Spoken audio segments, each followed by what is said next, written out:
अस्सलाम वालेकुम नाजरीन, प्रोग्राम दूसरा रुख में खुशामदीद। मैं हूं आपका मेज़बान नादिर गुरामानी। नाजरीन, भारत की जानिब से आज भी मुल्क के मुख्तलिफ इलाकों में ड्रोन्स हमले जो हैं उनकी कोशिशें की गई, जिनको नाकाम बनाया गया। और अगर हम डिटेल्स आपसे शेयर करें तो सिक्योरिटी फोर्सेस ने कल शाम से अब तक जो है वो मज़ीद 48 जो ड्रोन्स हैं उनको गिराया है। मजमूई तौर पर अगर हम बात करें तो कल से अभी तक जो 77 के करीब ड्रोन्स हैं उनको गिराया गया है, जो भारत की जानिब से कोशिशें की जा रही थी कि मुल्क के जो मुख्तलिफ इलाके हैं उनको ड्रोन्स के ज़रिए नुकसान पहुँचाया जाए। भारत इस वक्त अगर बात करें तो फेक न्यूज़ का गढ़ बन चुका है और अपनी नाकामी को छुपाने के लिए मुसलसल फेक न्यूज़ का सहारा लिया जा रहा है। जिस हवाले से पाकिस्तान ने उसको भी काउंटर करने के लिए एक स्ट्रेटजी जो है वो हमें नज़र आ रही है, और वो तमाम हक़ाइक़ भी दुनिया के सामने पाकिस्तान की जानिब से रखे जा रहे हैं। और इसी के साथ साथ जो पाकिस्तान के हवाले से भारत जो इल्ज़ामात आयद कर रहा है हमलों के हवाले से, उस हवाले से भी पाकिस्तान ने अपनी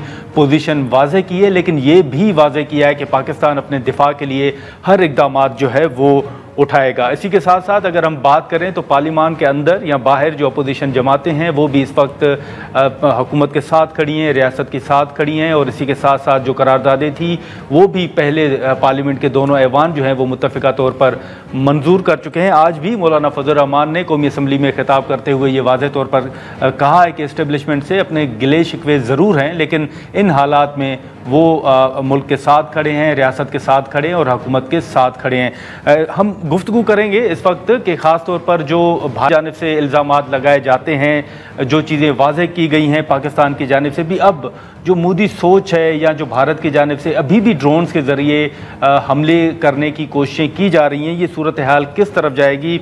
सेनेटर दनेश कुमार साहब हमारे साथ मौजूद हैं। बहुत शुक्रिया सेनेटर साहब वक्त निकालने का। आपने देखा कि पहलगाम वाक़े के बाद पाकिस्तान ने अपनी पोजीशन वाज़ेह की और वाज़ेह किया कि हम पाकिस्तान का कोई हाथ नहीं है, लेकिन अभी भी मोदी सरकार जो है वो आप देखें तो ड्रोन्स के हमले आज सुबह तक भी जारी रहे। ये सोच आपकी नज़र में खित्ते में अमन अमान के लिए कितनी ख़तरनाक है? देखिए जी, ये सोच मैं समझता हूँ कि ये सोच कोई आला सोच नहीं है, ये बहुत ही नुकसानदेह सोच है। ये सिर्फ खित्ते के लिए नहीं, पूरी दुनिया के लिए। आप देखिए, दो एटमी ताकतें हैं, अगर इनके दरमियान कोई गलतफहमी पैदा हो जाती है, जिस तरह से आपने कहा कि पहलगाम वाक़े को बुनियाद बनाकर जारियत की जा रही है। मैं देख रहा था कि पहलगाम वाक़े के लिए वहाँ की जो नेशनल सिक्योरिटी, वहाँ की जो NIC है, उन्होंने ऐलान किया था कि अगर यहाँ किसी के पास सबूत हो तो वो आकर पेश करें। जब उनके पास सबूत ही नहीं है तो किस तरह से पाकिस्तान पर इल्ज़ाम लगाया गया और उस वाक़े को, बेबुनियाद वाक़े को बेस बनाकर जारियत की गई। आप देखें कि पाकिस्तान में कितने वाक़यात होते हैं और उसके ताने बाने हमारे पड़ोसी मुल्क से मिलते हैं, मगर आज तक इंडिया की तरफ से कोई भी उसकी मजम्मत नहीं आई। पहलगाम वाक़े के जानिब आप देखें तो हमारी तमाम लीडरशिप ने, वज़ीर आज़म साहब ने और जितने भी हमारे मिनिस्टर इंटीरियर ने और फॉरेन मिनिस्टर ने उसकी पुरजोर मजम्मत की और वाज़ेह तौर पर कहा कि हम इसमें मुलव्विस नहीं हैं। मगर एक मोदी सोच, जिसको मैं कहता हूं कि RSS सोच, ये वही सोच है जिसने 1948 में गांधी को कत्ल किया था। गोडसे की सोच भी RSS सोच थी जिसने गांधी को कत्ल किया था। वो इस बात पर कत्ल किया था कि गांधी जी ने कहा था कि जी जो हमारे असासा जाते हैं वो बराबरी की बुनियाद पर तकसीम किए जाए। RSS ने जो कहते हैं कि बापू जिसको कहते हैं उसको नहीं बख्शा, तो वो हमें क्या बख्शेंगे। मोदी की सोच यही है, इंतहा पसंदी की सोच है। इंतहा पसंदी किसी भी मजहब में हो वो एक खतरनाक होती है और इस खतरनाक दुश्मन का हमें सामना है। मगर मैं आपको ये भी बता दूं कि इस सोच से पाकिस्तान के अवाम नहीं डरे। पाकिस्तान के अवाम ने मुंह तोड़ जवाब दिया है। हम पर जो जारियत मुसलत की गई, उस पे आपने देखा 6 और 7 मई की रात को जो उन्होंने जारियत की, उसका हमने भरपूर जवाब दिया है। और उनको तारीख साथ जिनका उनको नाज था राफेल तैयारों पर, और उसके साथ साथ 5 तैयारे हमने मार गिराए। और बैनुल-अक़वामी मीडिया, ये पाकिस्तान का मीडिया नहीं कह रहा है, बैनुल-अक़वामी मीडिया ने, रॉयटर्स ने, CNN ने, BBC ने तस्दीक की है कि उनके 3 तैयारे मार गिराए गए हैं। 3 तैयारे मार गिराए गए। अब वजह क्या है कि अब तक ड्रोन हमले जारी हैं, वो इस वजह से है कि मोदी वहाँ की अवाम के सामने ये पेश कर रहा था कि हमें कोई नुकसान नहीं हुआ। मगर जब ये इंटरनेशनल मीडिया की बात आ गई और इंडिया में बहुत से ऐसे लोग हैं उन्हें पता है कि जी हमें शिकस्त फाश हुई है, तो अब उस नाकामी को, उस हजीमत को छुपाने के लिए अब मजीद वो जारियत करने जा रहे हैं। नहीं, लेकिन अब तो वो फेक न्यूज का भी सहारा ले रहे हैं। उन्होंने तो लाहौर में भी पोर्ट बना दिया है। आपको फेक न्यूज के हवाले से आज की दिलचस्प सूरत हाल बताता हूँ। वहाँ पर मेरी बेगम का रिश्तेदार है, उसने फ़ोन किया बेगम को कि जी आप कहाँ हैं, खैरियत तो है? तो उसने कहा कि जी हम तो बिल्कुल बैठे हुए हैं, ठीक ठाक। बोलते हमने तो सुना है कि इस्लामाबाद पर हमला हुआ है, कराची पर हमला हुआ है, वहाँ आप लोग तो राशन वाशन लिए। तो मैंने उससे बात की, मैंने कहा अक्ल के अंधो, आप अपनी मीडिया देख रहे हो, आप इंटरनेशनल मीडिया देखें, और मैं गुरमान साहब आपके तवज्जुह से पाकिस्तान की मीडिया को दाद देता हूं कि जैसे ही ये अफवाहें शुरू हुई तो रात को हमारे मीडिया ने कराची का बंस रोड भी दिखाया जहां पर लोग बर्गर खा रहे थे, इस्लामाबाद भी दिखाया कि भाई देखे यहां तो ऐसा कोई मतलब, वो सिर्फ और सिर्फ अपनी आवाम को बेवकूफ बनाने के लिए और जो आवाम में एक हाइप क्रिएट की हुई थी उसको संभालने के लिए इस तरह की फेक न्यूज चला रही।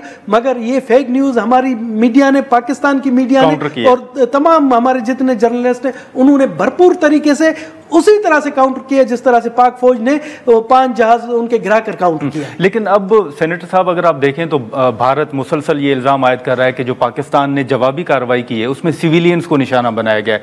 अब आपके सामने है कि कल उमरकोट के करीब भी कहा गया, सखर के करीब, कराची में पिंडी के अंदर स्टेडियम के करीब जहां पर मैचेस होने थे वहां पर भी ड्रोन्स गिरे हैं। अब ये तो सारा बैनुल-अक़वामी मीडिया भी रिपोर्ट कर रहा है कि उनके गिराए गए ड्रोन्स कौन कौन से सिविलियंस के जो इलाके हैं वहां पर गिरे हैं। तो ये भारत तो खुद जो है वो सिविलियंस को निशाना बनाया रहा है, पाकिस्तान ने तो नहीं बनाया। देखिए जी, इसमें कोई दो राय नहीं है। जो कल ड्रोन हुए थे, आपने देखा कि रावलपिंडी में मैच चल रहा था, वहाँ पर भी उन्होंने किया। वो चाहते थे कि पाकिस्तान प्रीमियर लीग को किसी तरीके से नुकसान पहुंचाया जाए, पाकिस्तान का जो खेलों के हवाले से दुनिया में बहुत बड़ा इमेज है उसको नुकसान दिया जाए। और मोदी सोच यही है। मैं समझता हूँ, मैं भी खुद हिंदू हूँ, मगर मैं बताऊँ हम हिंदुओं में एक तबका है जिसे कहते हैं बनिया, जिससे हम हिंदू भी नफरत करते। बनिए का काम ये होता है कि किसी को इकोनॉमिकल तौर पर तबाह करना। अच्छा। उसकी सोच होती है कि किस तरीके से इसको इकोनॉमिकल तबाह करके बर्बाद किया जाए। तो मोदी की सोच वही है, वो चाहता है कि पाकिस्तान को इकोनॉमिकल तबाह करे। और ये ड्रोन से कुछ भी नहीं होता है। अगर ड्रोन आते, क्या हमारी पाक फौज ने, हमारे नौजवानों ने उसे नाकाम बना दिया। मगर ये दुनिया को पैगाम देना चाहता है कि जी सेफ मुल्क नहीं, हम आ सकते हैं। तो मैं समझता हूं कि ये उसकी सोच है। और इस सोच, ये अगर इसने इस तरह से सोच की तो कहते नहीं कि अगर आप किसी के लिए खड्डा खोदोगे तो खुद गिर जाओगे। हमारी जो प्रीमियर लीग तो कैंसिल हो गई, उनकी आईपीएल भी कैंसिल हो गई। तो मैं समझता हूं ये भी इस मकाम पर कुदरत ने उनसे इंतकाम लिया है। कुदरत ने जिस तरह से उन्होंने जारियत की, जारियत के हमारी तरफ से जो है ना अपना दिफा का हक करके उनके 5 जहाज गिरा दिए गए। हमारी पीएसएल अगर कैंसिल हुई है तो उनके आईपीएल भी कैंसिल हुई है। मैं समझता हूं कुदरत भी पाकिस्तान के साथ है। अच्छा, जब ये वाकया पहलगाम वाला हुआ था तो उसके बाद भी जब भारत को पाकिस्तान ने जवाब दिया तो अपनी एक हिकमत अमली में जो करतारपुर है उसको बंद करने के हवाले से नहीं कहा गया था। आपको याद होगा कि वो आ सकते हैं इबादत के लिए, लेकिन पाकिस्तान के अंदर सिर्फ वो एक इबादतगाह नहीं है, अगर मैं दुरुस्त कह रहा हूँ तो आपकी नज़र में बाकी भी हैं जहां पर हिंदुस्तान से भी लोग आते हैं? जी देखिए, जिस तरह से उनके न्यूज़ चैनल से एक प्रोपेगेंडा किया जा रहा है कि जी जम्मू कश्मीर में शायद पाकिस्तान की तरफ से वहां पर सिखों पर हमला किया गया है, और इसी तरह से अमृतसर के गोल्डन टेम्पल पर ड्रोन भेजे गए हैं। तो मैं समझता हूं कि क्योंकि उन्हें पता है कि जो सिख बिरादरी है उनका ताल्लुक पाकिस्तान से बहुत ज़्यादा है, उनकी मोहब्बत है, मजहब भी लगा हुआ है। आप सोचें कि नानकाना साहब या करतारपुर या जितने भी उनके जो मुकद्दस मकामात है, सिख मत का जो आगाज़ हुआ वो पाकिस्तान की सरजमीन से हुआ। धन धन बाबा गुरु नानक साहब महाराज की पैदाश पाकिस्तान की है। तो उनके लिए तो पाकिस्तान इस तरह है कि जैसे किसी मुसलमान के लिए मक्के मदीने की हैसियत हो। तो वो अब इंडिया की ये साजिश थी कि हम इस तरह की बातें करके जो वहाँ की सिख अक़लियत है उनमें कोई पाकिस्तान के खिलाफ नफरत डालें, जिसमें वो बुरी तरह से नाकाम हुए। आपने देखा कि सिख कम्युनिटी ने किस तरह से वहाँ पर बाकायदा गाने निकाले कि जी हम कभी भी पाकिस्तान को गलत नहीं कह सकते क्योंकि वो धन धन बाबा गुरु नानक साहब जी महाराज की ज़मीन। और जिस तरह से आपने कहा दिगर बहुत से मकामात हैं यहाँ, मजहबी मकामात हिंदुओं के बहुत हैं। गुज़िश्ता दिनों 2 से 4 मई को जो दुनिया में सबसे माना जाता है जो बहुत बड़ा मजहबी मकाम है हिंगलाज माता मंदिर, वहाँ पर बहुत बड़ा मेला मुनक़द हुआ जिसमें 2 लाख से ज़्यादा हिंदू यात्री आए थे। और ये आपको ये मैं मज़े की बात बता दूं कि हिंगलाज माता का के जो पैरोकार है मोदी साहब भी उसी हिंगलाज माता के पैरोकार हैं। जी हाँ, तो आप देखें कि यहाँ पर किसी किस्म को आपको तफरीक नहीं मिलेगी जी। कहीं भी कोई शिकायत अक़लियत बिरादरी की जानिब से नहीं आई कि उनके ऊपर कोई मजहबी पाबंदी है। तो मैं समझता हूँ ये चीज़ उन्हें हजम नहीं हो रही है। इस वजह से वो कोशिश कर रहे हैं कि वहाँ की जो इंडिया की सिख आबादी है या दुनिया में जो सिख हमारे पाकिस्तान की हिमायत करते हैं उनके दिलों में नफरत पैदा की जाए, जिनमें वो बुरी तरह नाकाम हुआ है। और करतारपुर राहदारी के हवाले से मैं आपको कैटेगोरिकली बहैसियत एक सेनेटर में आपको बता रहा हूँ, पाकिस्तान ने कभी भी ये जो क्राइसिस चल रहा है इसमें कभी भी ये नहीं कहा कि हम करतारपुर राहदारी बंद करेंगे। ये इंडिया की तरफ से एक तरफा बंद हुई है।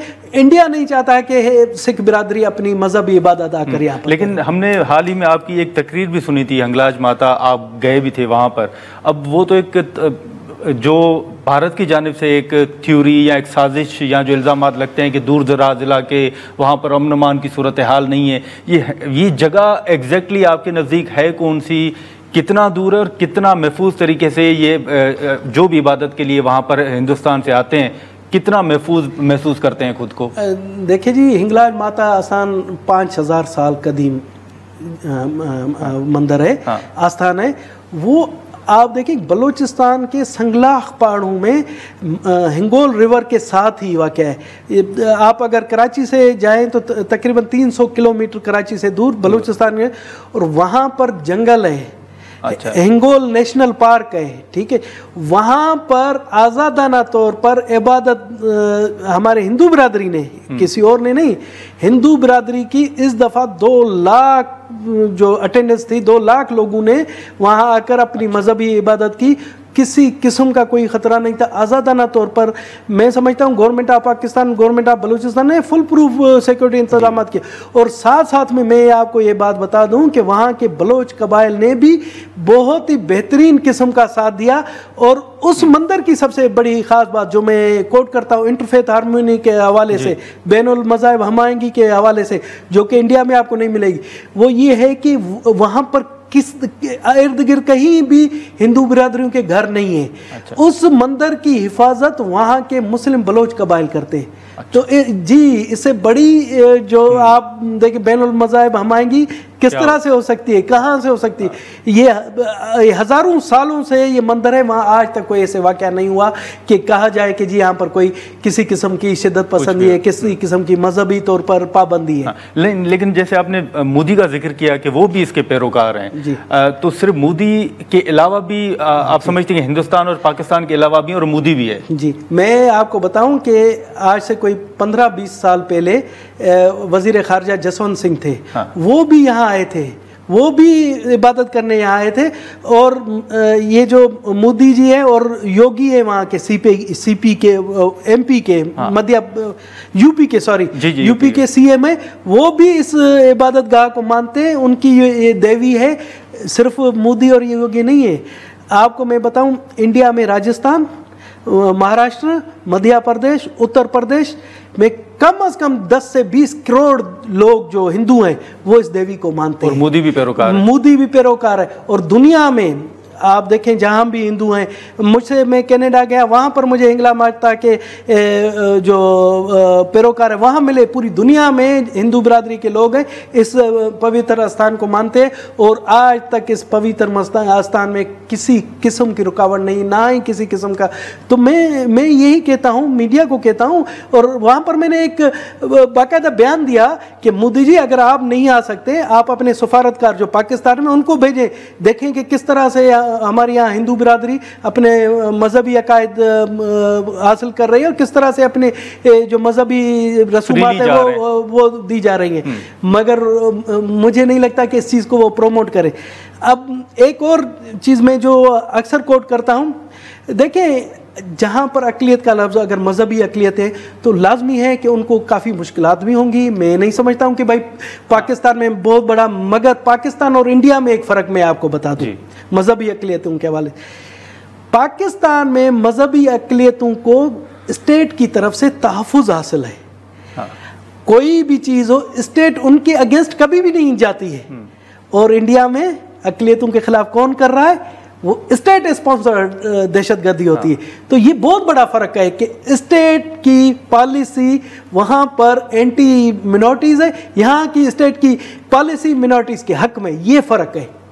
तो वहाँ पर जो जैसे आपने जिक्र भी किया कि रिश्तेदार की कॉल आई, मतलब अगर हम सारी सूरत हाल को कंपेयर करें तो अक़लियती जो बिरादरी है वो पाकिस्तान में ज़्यादा महफूज है एज़ कम्पेयर टू इंडिया। अब मुझे आज भी मैं जैसे पार्लियामेंट से निकल रहा था तो आपके ही दो सहाफ़ी थे, मुझे थोड़ा सा अफसोस होता है। मुझे एक सहाफ़ी ने, आपके टीवी चैनल ने के सहाफ़ी ने मुझसे कहा कि सर आप हिंदू हैं तो अगर इंडिया पाकिस्तान का जिस तरह चल रहा है तो पाकिस्तान की हिंदू बिरादरी कहाँ खड़ी होगी। सही। तो मैंने कहा कि मेरा मज़हब हिंदू मत है और मैं फ़ख्रिया कहता हूँ कि मैं पाकिस्तानी हिंदू हूँ। मेरा मज़हब मुझे सिखाता है, आप देखें जो हमारे वेदास हैं, भगवद गीता है, महाभारत है, उसमें बार बार लिखा गया है कि आपकी माँ और आपकी जन्मभूमि की हैसियत जन्नत से भी ज़्यादा है। तो मैं समझता हूँ मेरी धरती मेरी माँ है।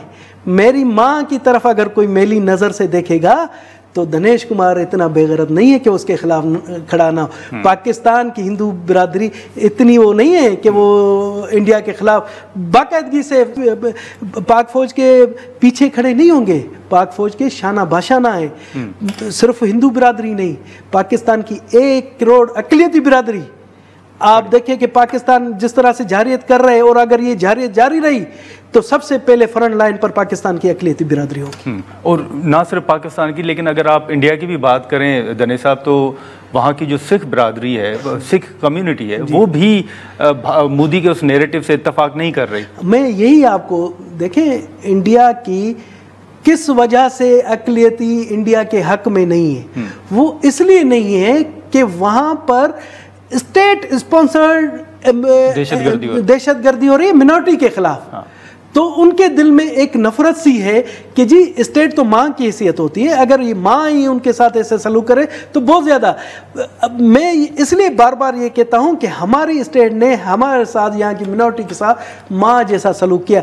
और ये बार बार मुझसे लोग कहते हैं कि जी वहाँ, मैं कहता हूँ कि बिल्कुल मिनॉरिटी जहाँ पर होती है उनको तकालीफ भी होती है और भी बहुत से मसले मसाइल होते हैं, मगर ये तब बदतरीन शिकल इख्तियार कर जाते हैं कि उन जो ज्यादतियों में स्टेट मुलविस हो। पाकिस्तान की स्टेट मुलविस नहीं, इंडिया की स्टेट अक़लियतों के खिलाफ मुजालिम में बराबर की शामिल। लेकिन अब दनेश साहब, हमने जैसे जिक्र किया कि सेनेट के अंदर आप भी थे, करारदाद मंजूर हुई, कौमी असम्बली में भी हुई, अपोजिशन जमातें इस वक्त हुकूमत रियासत के साथ हैं, पाक फौज के साथ हैं, लेकिन आज भी मौलाना साहब ने कहा है कि हमारे गिले शिकवे हैं। फिर PTI के जो मुतालबात हैं, आप समझते हैं कि हुकूमत को इस वक्त नज़रसानी करनी चाहिए?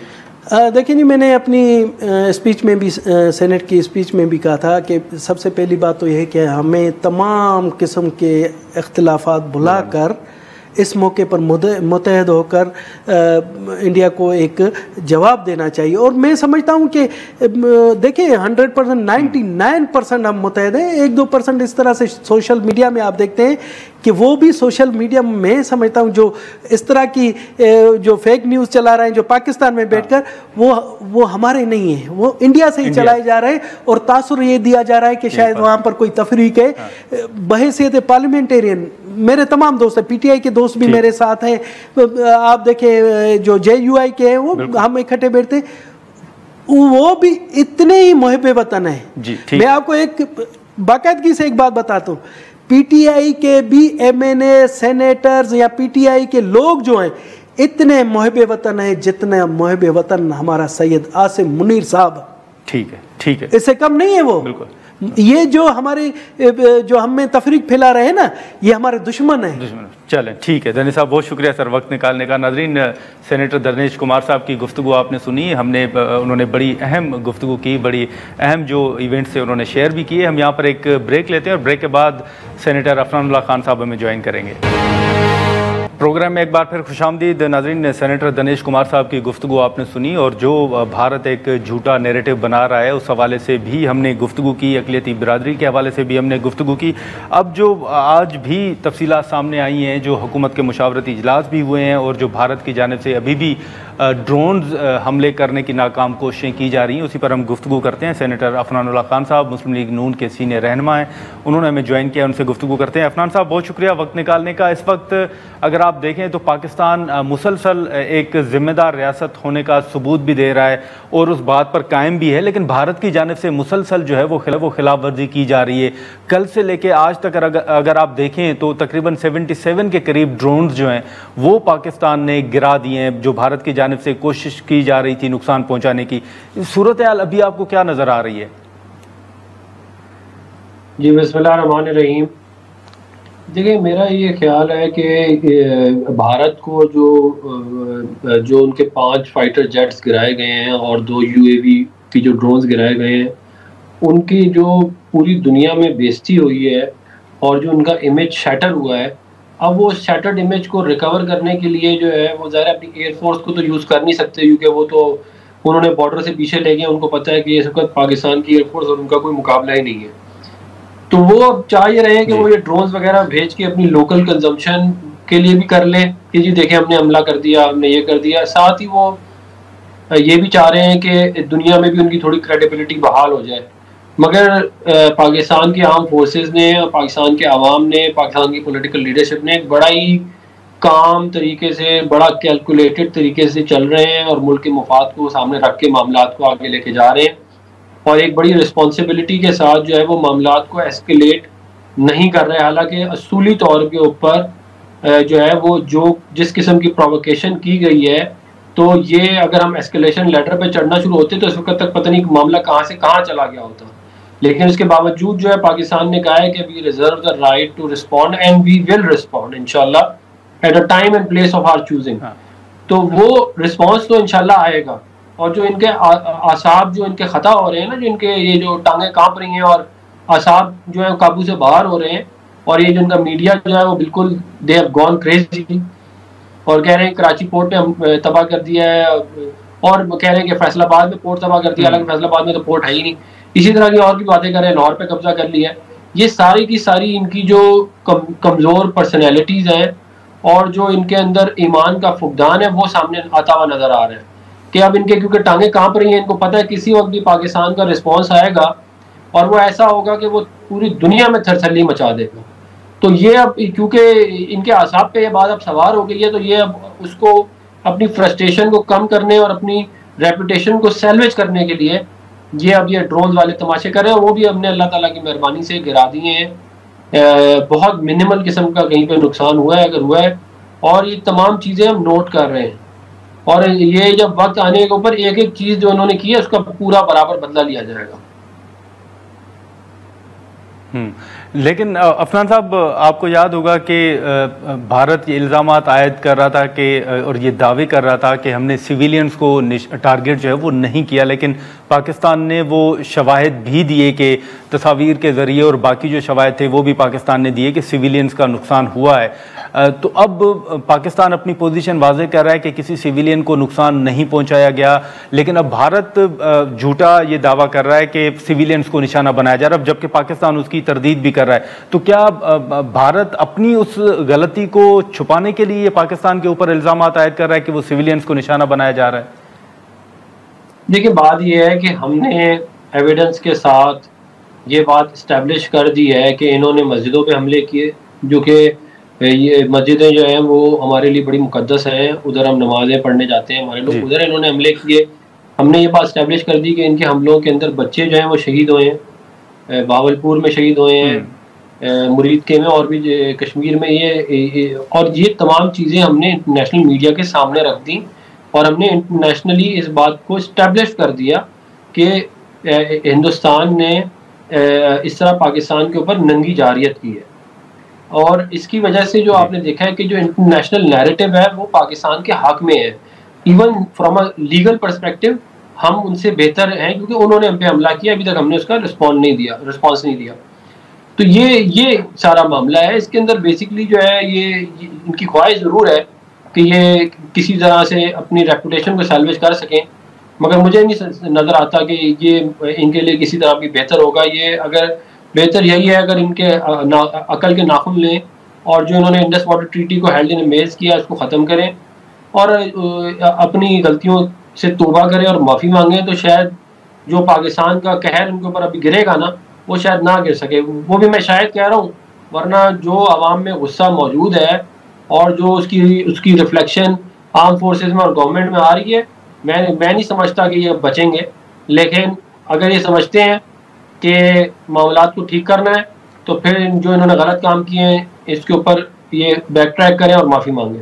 नाज़रीन, यहाँ पर एक शॉर्ट ब्रेक लेते हैं और ब्रेक के बाद यहीं से गुफ्तगू को आगे बढ़ाते हैं। प्रोग्राम में एक बार फिर खुशामदीद। अफनान साहब, हमेशा आलमी बरादरी से, कश्मीर का इशू हो या दीगर इशूज़ हों, आलमी बरादरी से एक गिला शिकवा ज़रूर रहता है। अभी की जो सूरत हाल है, आप समझते हैं कि उसमें आलमी बरादरी अभी भी इंडिया के लिए सॉफ्ट कॉर्नर रख रही है, या जो हमने शवाहिद दी हैं उसके बाद आलमी बरादरी अब पाकिस्तान के साथ खड़ी है? देखिए, बात यह है कि जो इस वक्त दुनिया के अंदर माहौल है ना, वो एक रूल बेस्ड ऑर्डर था जो सेकेंड वर्ल्ड वॉर के बाद आया था, जिसको लीड अमेरिका ने किया था, जिसके अंदर America was doing policing of the whole world with their western allies. अब वो जो रूल बेस्ड ऑर्डर था ना, वो अनरेवल कर चुका है ऑलरेडी। अब माइट इज वैसे भी माइट इज राइट ही था, लेकिन अब तो बिल्कुल ही माइट इज राइट के ऊपर मामला आ चुका है।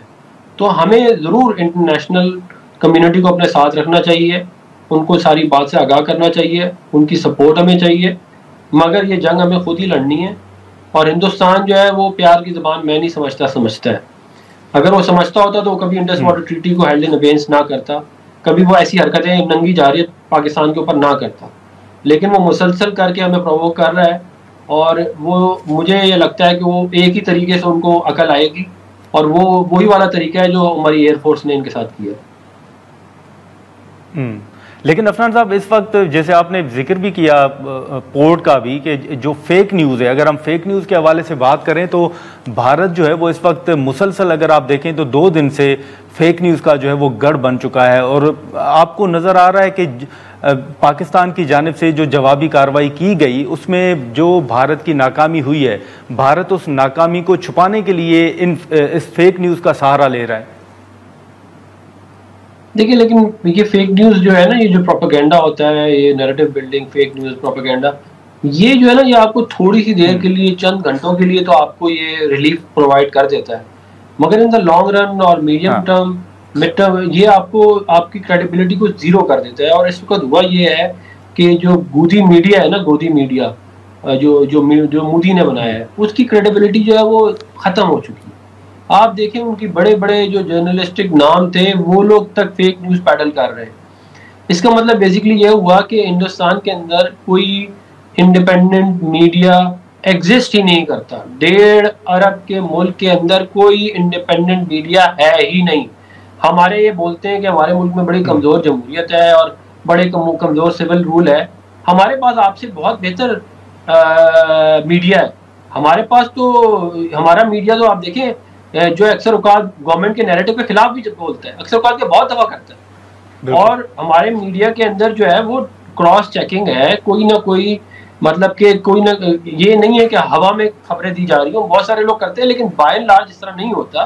तो मेरा ख्याल है कि हिंदुस्तान की मीडिया को चाहिए, उनके बड़े बड़े जर्नलिस्ट को, कि वो इधर आएँ, इधर हमारे जो मीडिया के लोग हैं उनसे ट्रेनिंग लें, देखें पाकिस्तान का मीडिया कैसे चलता है, कैसे आपको सहाफत के लिए कुर्बानियाँ देनी पड़ती हैं, कैसे जो है वो सच बोलने की कीमत अदा करनी पड़ती है, वो करें। ये जो सारे के सारे वहाँ पे डॉलर कमाने के लिए, टीआरपी की रेटिंग के लिए बैठ के माल बनाना जो है, ये कोई जर्नलिज्म नहीं होती। तो अफनान साहब, आप उनको पेशकश कर रहे हैं कि वो पाकिस्तान में आकर सहाफत सीखें? मैं उनको बिल्कुल ये पेशकश कर रहा हूँ कि वो पाकिस्तान आएँ और हमारे जो बड़े जर्नलिस्ट हैं जिनकी बड़ी कुर्बानियाँ हैं बिलखुसूस, उनसे मिलें, वो उनको गाइड करेंगे, उनको बताएंगे। बरखा दत्त को चाहिए कि वो आए, वो तलत हुसैन साहब से मिले, और नुसरत साहब हैं और हमारे बड़े बड़े जर्नलिस्ट हैं, उनसे आके वो मिले, उधर के जो जर्नलिस्ट हैं, और वो उनसे गाइडेंस लें कि कैसे कंडक्ट किया जाता है अपने आप को, कि सिर्फ पैसा सब कुछ नहीं होता, रेटिंग सब कुछ नहीं होती, सहाफत की जाती है सच बोलने के लिए। तो अगर सच नहीं बोल सकते और डॉलर ही कमाना है, तो फिर तो ऐसे ही जैसे आप अपने आप को बेच रहे हैं। आप मतलब कि एक बड़ा गंदा प्रोफेशन है, मैं वो वाला नाम नहीं लेना चाह रहा, मैं सारे समझ ही गए होंगे। ये तो वही हरकतें इंडिया का मीडिया कर रहे हैं।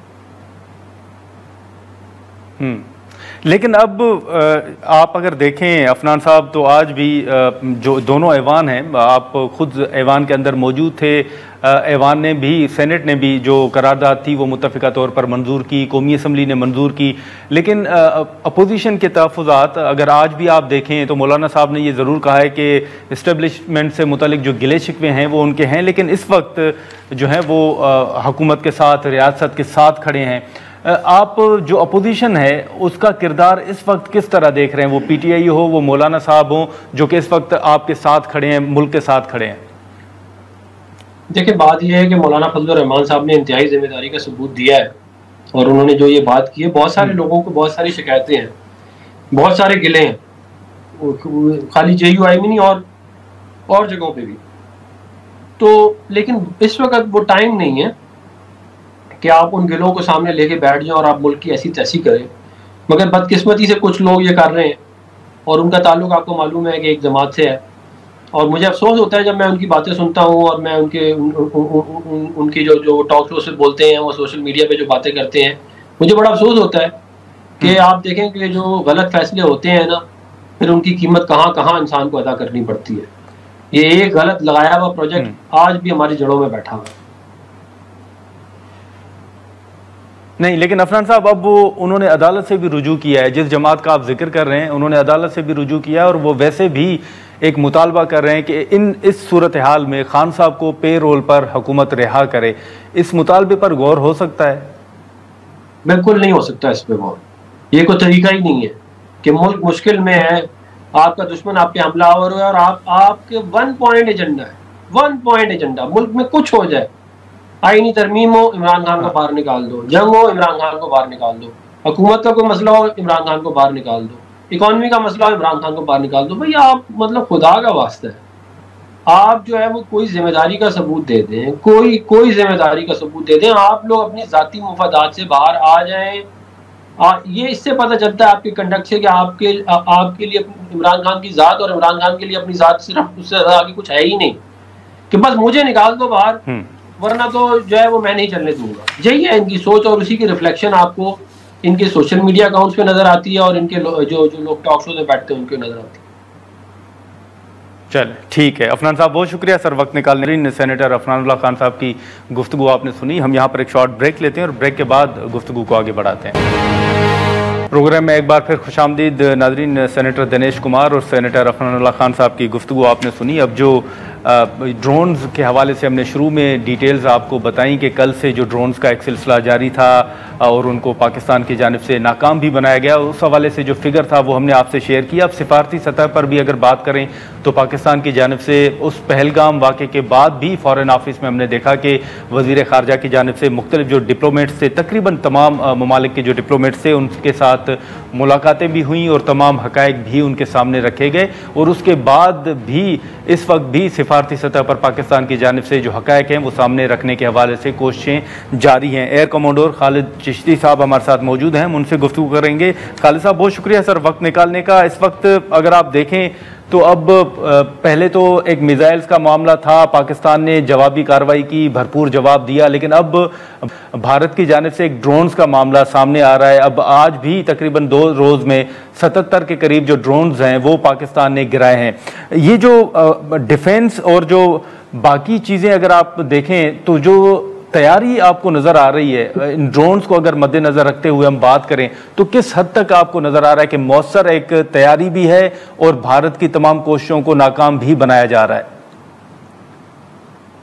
देखिए, इस सवाल को 2 हिस्सों में डिवाइड करने की इजाजत चाहूंगा। वो ये कि जब हम देखते हैं हिंदुस्तान का ओवरऑल वॉर सिनेरियो, जब से ये हाइप क्रिएट की गई है, 3 हफ्ते ऑलमोस्ट हो गए, तो जब हिंदुस्तान ने ये सब कुछ किया पहलगाम का, तो उन्होंने पाकिस्तान को डिफेंसिव पोजीशन पर करने की कोशिश की कि हम अब पनिशमेंट करेंगे, और तकरीबन 2 हफ्ते तक उन्होंने हाइप क्रिएट की। ऑलमोस्ट जो 900 चैनल है उनके आधे से ज्यादा आग बरस रही थी हर चैनल पर। उस कॉम कमेंट्री तैयार किया गया कि हम ऑफेंसिव लॉन्च करने जा रहे हैं, छोड़ेंगे नहीं दुश्मन को। लोगों की तवक्कुआत अनरियलिस्टिकली रेज की गई।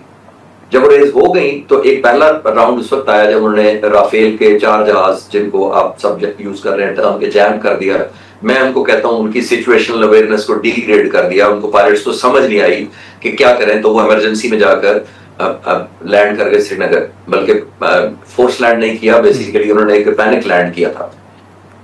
जब ये हुआ तो एक और ज्यादा प्रेशर माउंट हो गया हिंदुस्तान के अवाम की तरफ से और मीडिया की तरफ से कि ये क्या कर रही है हमारी हुकूमत, और ये एयरफोर्स क्या कर रही है जिसको इतने पैसे मिलते हैं और इतना बिलियंस खर्चा मिलता है। तो ये इन्होंने ये क्या किया कि जहाज जैम करवा के लैंड करवा दिए।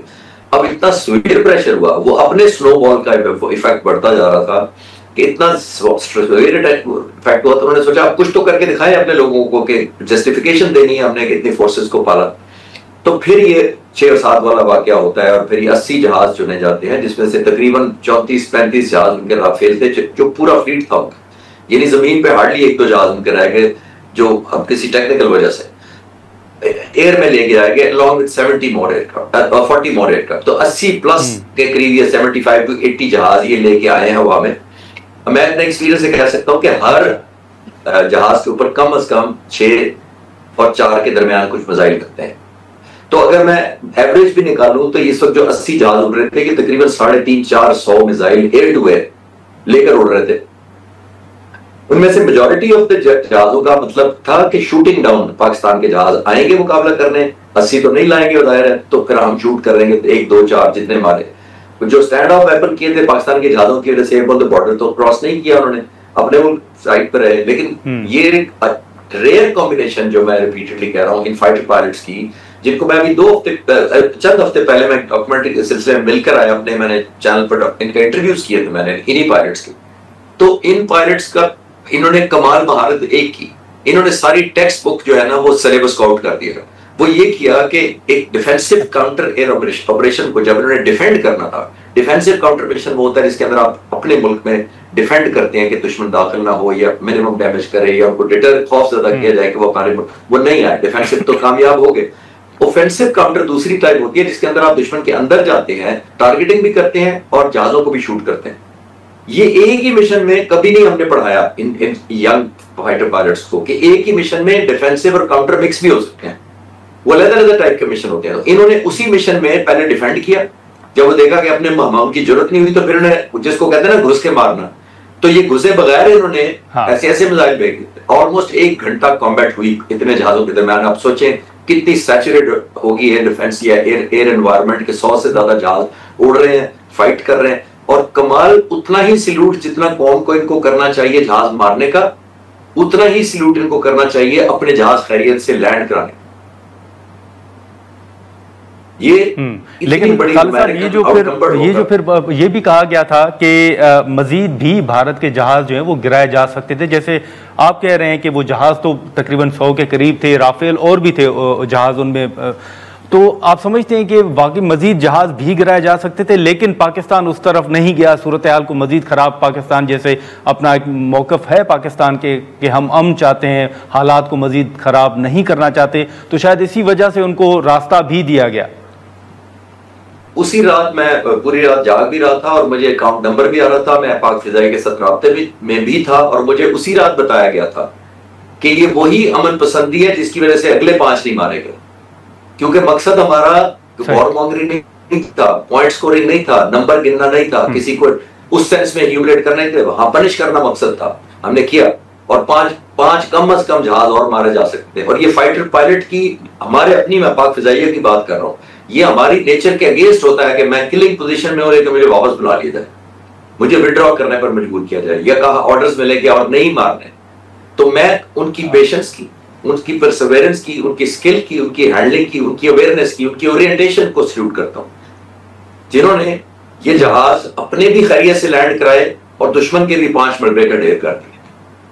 तो ये बड़ी यूनिक हिस्ट्री है। शायद जब कॉन्फ्लिक्ट खत्म होगा तो ये पढ़ाई भी जाएगी, और दुनिया अगर उधर भी जहाज गिर लेगी, उनके भी टैक्टिक्स उनसे पूछेगी कि क्या किया, और हमारे पायलटों से भी पूछना चाहेगी कि तुम कैसे करते हो state of the art French technology, most modern. मैं अपने यूट्यूब चैनल पे डॉक्यूमेंट्रीज डालता हूँ, और मुझे उस वक्त जब मैं डाटा इकट्ठा कर रहा था तो मुझे बॉर्डर पार से ये मजाक मिलता था कि तुम तो वेस्टर्न का क्या मुकाबला करोगे, तुमने चीनी जहाज खरीदा है, चीनी मिसाइल खरीदा है, तो ये क्या चलेगा वेस्टर्न के मुकाबले में।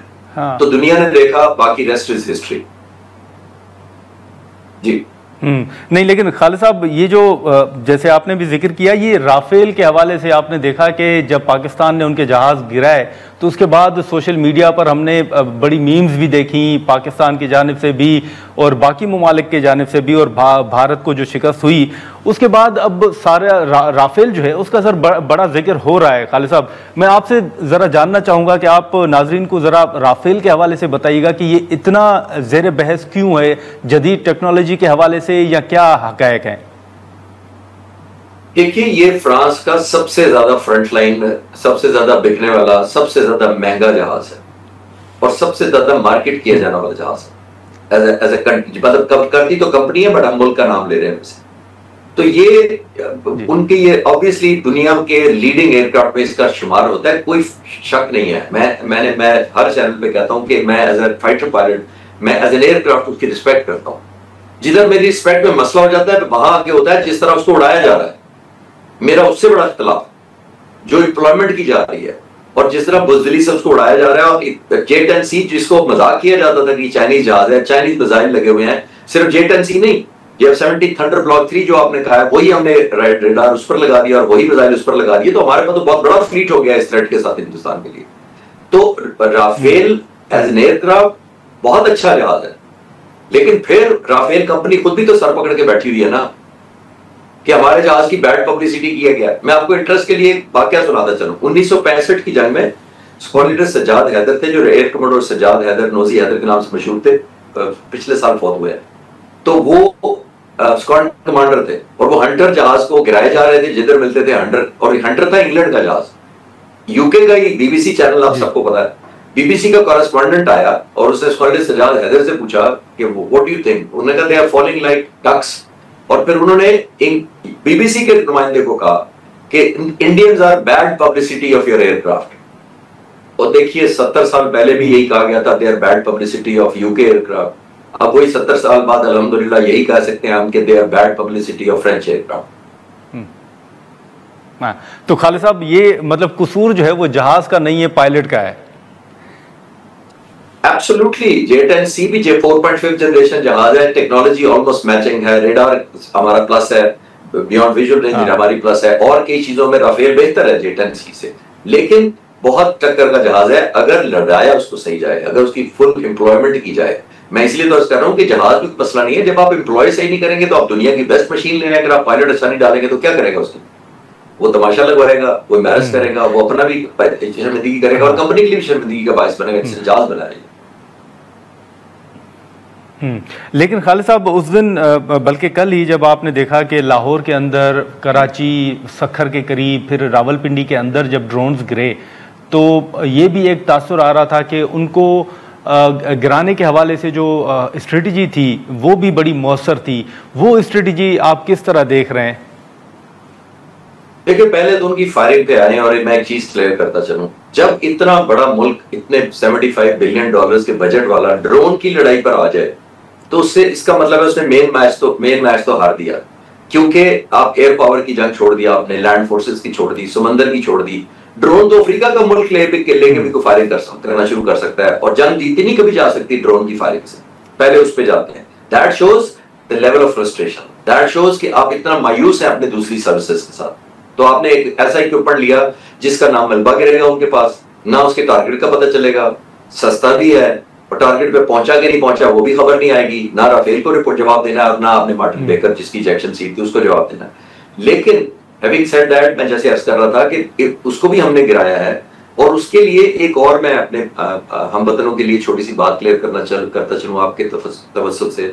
देखिए, हम लोग समझते हैं कि जंग में सिर्फ फतह ही होती है, कामयाबी ही कामयाबी होती है। देखिए, कुर्बानियां भी देनी पड़ती हैं। पाकिस्तान के इर्द गिर्द कोई एक हजार मील कोई ऊपर तक दीवार नहीं बनी हुई कि दुनिया को टाप के आ नहीं सकता, और जो मिसाइल टकराएगा उस दीवार से टकराएगा और गिर जाएगा। ये एयर स्पेस है। बड़े से बड़ा मुल्क लाइक इजराइल भी डिफेंड नहीं कर पाता जब कमिटमेंट पीछे न रखे, तो आ सकता है मिसाइल आना, कोई बात वो नहीं है। इसके अंदर एक और टेक्नोलॉजी जो लगी हुई है ये इजरायली जो ड्रोन के अंदर, वो ये है कि ये डबल काम करता है। आमतौर पर ड्रोन वन साइड करते हैं, वो हिट करते हैं आपके, ये क्या करता है, ये ट्रांसमिट करता रहता है डाटा बैक पेरेंट यूनिट को जहां से फायर किया जाता है। जो रेडार इसको ऑन करेगा या जो मिसाइल इसको फायर करने की कोशिश करेगा, जिस फ्रीक्वेंसी पे वो ऑपरेट करेगा, ये डाटा वापस इंडिया भेज देगा एक्सप्लोड करने से पहले। जिसका मतलब है कि अगर फर्स्ट किया हमारे 10 रेडार बीच में लगे हुए हैं लाहौर आने तक या साहिवाल आने तक या कराची जाने तक, तो वो रस्ते के जितने रेडार डिप्लॉय करेंगे जो इसको लॉक करेंगे, ये उनका डाटा भेज देगा कि इस फ्रीक्वेंसी से मुझे रस्ते में ये रेजिस्टेंस मिली है, उनको सप्रेस नहीं करता है। अब ये होगा क्या कि ये तो एक मिसाइल जाके हिट कर देगा अपने स्टेशन पे, लेकिन रस्ते के जो 10 मिसाइल अपने हमारा वेपन्स लगे हुए थे उनका डाटा उनके पास मुफ्त में चला गया। अब वो प्रिसीजन करके, जस्ट लाइक मैग्नेट पावर जिस तरह होती है, वो फीडिंग करके उन फ्रीक्वेंसी को भेजेंगे। अब इस ड्रोन को सिर्फ वहीं जाना होगा जहां से ये फ्रीक्वेंसी ट्रांसमिट हो रही होगी। इसका मतलब है ये इतना डेंजरस है उन साइट्स के लिए जहां पे एयर डिफेंस होते हैं। तो बाज दफा एज पर स्ट्रेटेजी भी आपको मैनुअल मारने पड़ते हैं अपनी एंटी एयरक्राफ्ट गन से, और दूसरी जो ग्राउंड फायर है उनसे मारना होता है उनको, ताकि हम अपना कोई डाटा भी ना दुश्मन के हाथ दे दें।